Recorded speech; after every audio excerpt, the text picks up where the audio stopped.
আমরা গত পর্বে গ্রন্থ সূচনা পর্যন্ত শেষ করেছিলাম। বলেছিলাম সতীর প্রতি সৌনকাদি ঋষিগণের প্রশ্ন উপস্থাপন করা হবে পর্বে। তো সতীর প্রতি সৌনকাদি ঋষিগণের প্রশ্ন এখন শুরু করছি। সৌনকাদি মুনিগণ নৈমিষ কাননে দ্বাদশ বৎসর যজ্ঞ করে এক মনে লোমহর্ষণের পুত্র সৌতি নামোদর ব্যাস উপদেশে সর্বশাস্ত্রেতে তৎপর ভ্রমিতে ভ্রমিতে গেলা নৈমিষ কাননে সৌনকাদি মুনি যজ্ঞের রত যেইখানে মুনিগণে প্রণমিল সুথের নন্দন আশীর্বাদ করি তারা দিলেন আসন আসনে বসিলে সৌতি কন মুনিগণ কোথা হতে হইল সৌতি তব আগমন কোথায় বা এত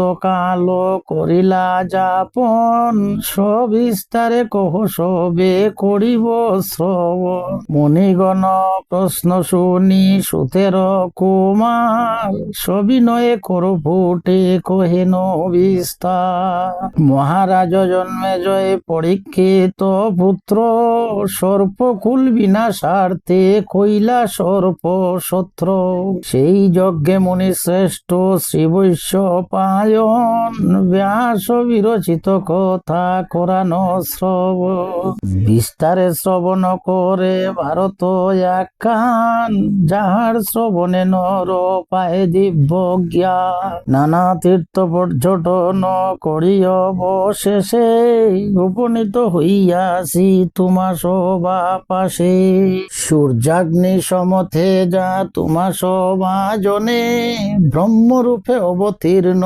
নৈমিষ কাননে ধর্ম ইতিহাস কি বা পুরাণ কাহিনী শ্রবণে মানস কি বা কহ মহামুনি আদেশ করুন আমি করিব কীর্তন যাহার শ্রবণে সর্ব পাপ বিমোচন সৌতির বচন শুনি কন মহামুনি তব তাত সুত ছিলা সর্বশাস্ত্র জ্ঞানী নানা চিত্র বিচিত্র কথন পুরাতন সুত মুখে বহু শাস্ত্র করেছি শ্রবণ তার পুত্র তুমি হে জিজ্ঞাসিসে কারণ কি জানো কহ তুমি করিব শ্রবণ ভৃগুবংশ সমুৎপন্ন হইল কি রূপেতে বিস্তার করিয়া কহ সবার অগ্রেতে ভৃগুবংশ উপাখ্যান সৌতি বলে অবদান কর মুনিগণ কহিব বিচিত্র কথা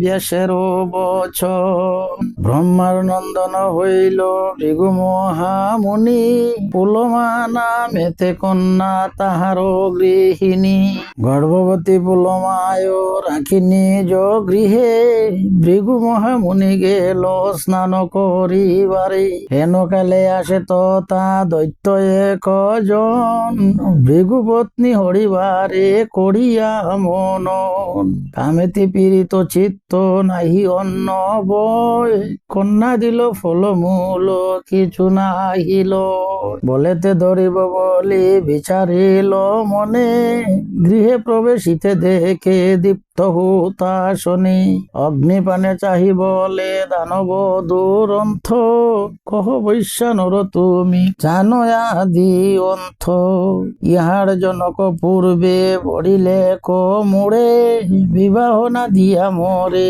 দিলে কো ভৃগুরে মিথ্যাবাদী ভৃগু নাহি করিল বিচার বিবাহ করি আনে কন্যা বরণ আমার মিথ্যা না কহিও তুমি কহ সত্যবাণী ন্যায়েতে কন্যা হয় কাহার গৃহিণী দানবের বাক্য শুনি অগ্নি হইল ভীত কেমনে কহিব মিথ্যা হইল চিন্তিত সত্য কইলে কন্যা লয়ে যাইবে দানব ভাবিয়া তাহার প্রতি বলে জলদব জানিয়া আমি পূর্বে তুমি পুলমা কন্যায় বরণ করেছ তাহা কবু মিথ্যা নয়, কিন্তু বিধিমতে তব বিবাহ না হইল, তাই এ কন্যার পিতা ভৃগুরে অর্পিল।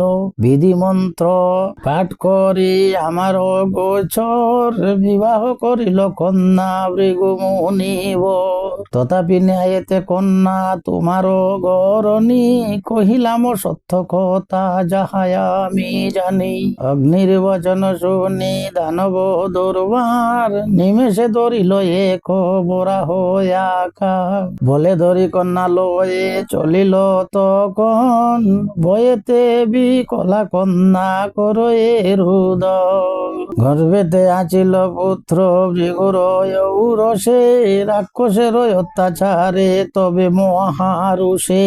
দ্বিতীয় সূর্যের প্রায় হইল বাহির, ছেবন নামেতে খ্যাত সেই মহাবীর। দৃষ্টিমাত্রে ভৃগুপুত্র দানব দর্জনে, সেই দণ্ডে বশীভূত কইল তপবনে।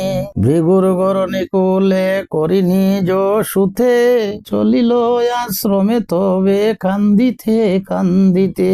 হেন কালে তথায় আইল পদ্মজনী, ক্রন্দন নিবৃত্তি কইল বলি মিষ্ট বাণী। ক্রন্দনে বহিল অশ্রু জল বল আমার, তাহাতে জন্মিল নদী আশ্চর্য ব্যাপার। দেখিয়া বিস্ময় চিত্ত হইলে নবিধি, নাম তার রাখিলেন বধূসরা নদী। বধূকে রাখিয়া গৃহে গেল প্রজাপতি, পুত্র কুলে করিয়ার হয়ে দুঃখমতি। হেন কালে স্নান করে আসে ভৃগু তথা, জিজ্ঞাসিল কেন তব চিত্ত বিরসতা।